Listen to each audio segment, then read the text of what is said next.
大家好，欢迎来到科技烂的频道。今天的话，我们来分享Umami你的网站的一些流量、SEO 还有留存用的最多的开源的，我相信就是这个Umami了。所以跟大家分享一下，也是前一段时间有小伙伴说我们这个应用市场脚本需要增加一个这样的部署，然后我们每个人都可以去部署。我们采用的是官方的 Docker 部署方案，有两个组成部分，一个是数据库，一个前端这种页面。数据库我们用的那个大象的那个，包括很多开源圈子都已经慢慢从 MySQL 这种老旧的转向过来的。仪表盘里头呢，我们能看一些什么呢？我们可以把所有的网站加进来，这是我所有的网站。你可以看到我的官网当前是有最近访问的，然后我们可以看到它这边浏览量24小时的浏览，我们在这个地方是可以调整它的一个周期的，你可以调整成7天的浏览量是这样的一个情况。然后访客呢，你就可以理解为 UV 独立用户数，这个跳出率越低越好，就是在你的网页留存，你平均一个用户在你的这一个网站待多长时间。我的博客呢，一般访问量是会比较多的，我的官网留存会比较好。然后以前一直以为我的网站访问人数还挺多的，没想到其实挺少的。然后这边你可以看到详情，然后你就可以去看就是哪一个网页访问的人数是最多的，这边会有次数和百分比。然后网站的来源你也能看到，主要是通过什么样的方式到达你当前的这个博客网站。你可以看到你的友情链接来到的我们这个网页。然后如果你想看到详情或者更多，你可以点击这个访问来源的情况，这是一个排行。其实它能看到的东西会非常多，你可以通过网页来进行排序，渠道还有浏览器哪些浏览器访问你这个网站的最多，还有操作系统设备，台式机用的是最多的。因为我的网站呢更服务于就是大家是台式机要操作服务器使用的这样的使用场景。然后国家我们可以看到中国是最多的，省份它也能查出来。然后我们这边可以看到市它这个就更厉害了，这边新加坡市排最高，然后洛杉矶，你可以看到这么多语言的客户端来访问到我们这个网站。俄文的访问比较多，我们就出个俄文版。然后桌面尺寸呢也是琳琅满目，各种各样的都有。这个查询参数你就可以理解为 SEO， 就是哪些关键字在你的网站最多，未来的话你多出类似相关的文章也好，还是资料也好给到用户。那我们如何搭建这样的一个网站？今天我就把这篇文章分享给大家。首先大家需要有一台云服务器，最好是海外的，因为海外的话我们不用域名备案，再去购买一个域名。所以服务器我这边推荐徕卡云的服务器，它家有香港、韩国、日本，然后都是有优化线路的。如果你不了解的话，你可以来到他们这边限时秒杀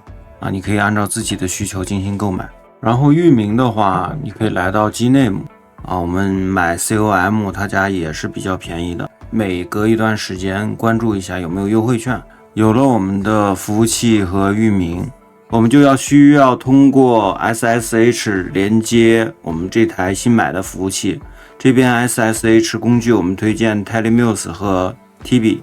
我提供了下载地址，大家可以直接点击进行下载。那我们点开 Telemuse 云服务器的 IP 地址，然后这边给它起个昵称，下面呢 SSH 端口号选择22，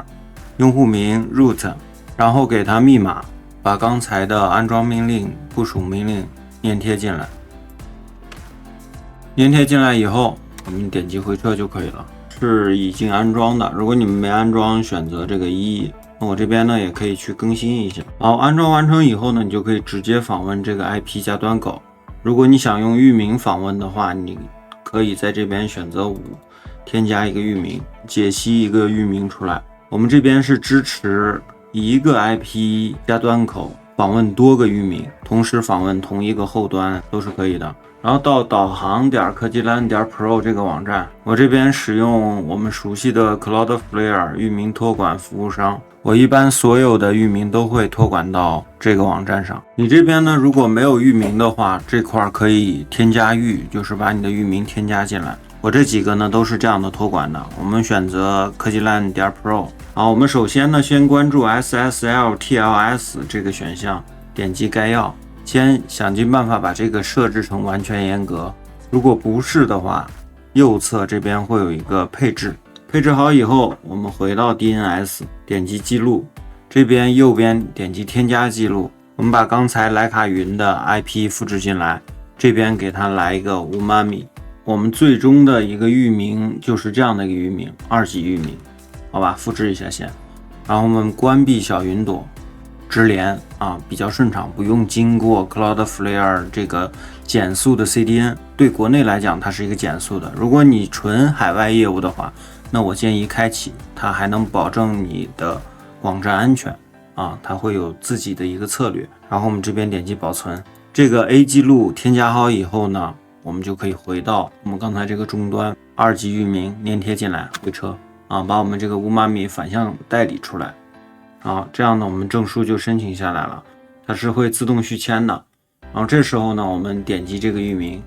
初始的话是 ADMIN， 然后这个密码呢是umami，你后期要自己去把密码改掉，因为这个是个弱密码。然后它会根据系统去配色。那我这边登录进来，为什么全都有了？是因为我们不是一个 IP 加端口，然后反向代理了2个域名。那你这边呢，你就可以去进行一个调整。我们这边可以点击这个浅色模式和深色模式，可以切换语言啊。我们选择中文，个人资料一个默认配置，最近30天的数据。然后我们使用的时区选择上海，上面这个你就可以修改密码，把你当前的umami密码填进去，然后给它一个新密码，这个一定要改啊，随时可以用弱密码暴力破解你的后台。我们回到这个仪表盘。然后我们就可以看到它是按30天的这个去排序的编辑，然后你可以去调整它们的位置，看到了吗？再去点击这个保存。只想看数值的话，你直接在这边啊把它们收起。你可以点击这个查看详情，下面呢就会有网址、来源、浏览器、系统、设备，还有世界地图。我们可以看到哪个地方访问的人数最多。如何添加这个网址呢？我们这边点击设置，右上角有一个添加站点，站点写进来，然后我们就把我们的官网输入进来，这个是不带 HTTP 这样的一个状态，然后点击保存。保存好以后，我们就可以看到这个官网2在这儿，这边点击编辑，给我们一个追踪代码，复制到你的 WordPress 里面就可以了。然后登录到我们官网的后台啊，它是需要一个插件，添加插件啊，去这样搜索，你只要安装这样的一个插件就可以。启用以后，我们点击这个，我们选择这个 head， 这个是我之前已经插入的，你这边呢可以回车，你可以让它同时被2个网站监控。右上角这个保存，这时候呢它就应该来数据了。官网2就在这个地方，现在是没有的，对吧？比方说我们这个 VPS 热门推荐这个网页，然后我们回到这边刷新一下，你就会发现我刚才访问的就已经进来了。访问就是我们刚才的这个路径，再切换，再切换，再切换，浏览量上去了。虽然只有1个人，看有6次浏览，刚才我们访问的路径都会显示进来了。还有呢，如果你是静态网站，那其实更简单了，不用装插件了，你直接找到这个 header， 把你这一行命令插入到最顶上，这样呢就能记录你这个站点被访问的一个情况。其实呢，在这个详情里面呢，还有很多好玩的，比方说这个行为，它这边呢可以列出所有的访问者访问了哪些网站啊，还有访问的时间。绘画是可以看到所有访问者的多维度的信息，这边可以看到用户活跃的时间段，用户的跳进跳出脉络走向，可以进行比较，调到近7天的一个差异。这就是我们今天要跟大家分享的umami，一个非常不错的流量监控工具，并且是开源免费的。他们现在要出第3代，第2代的最终版就是我们今天跟大家演示的V3的版本，我们期待一下。V3可能在性能上会更加有优势，我也会时刻去跟进，来去更新我们当前使用的这个流量监控。欢迎大家收看，那我们下期节目再见吧，拜拜。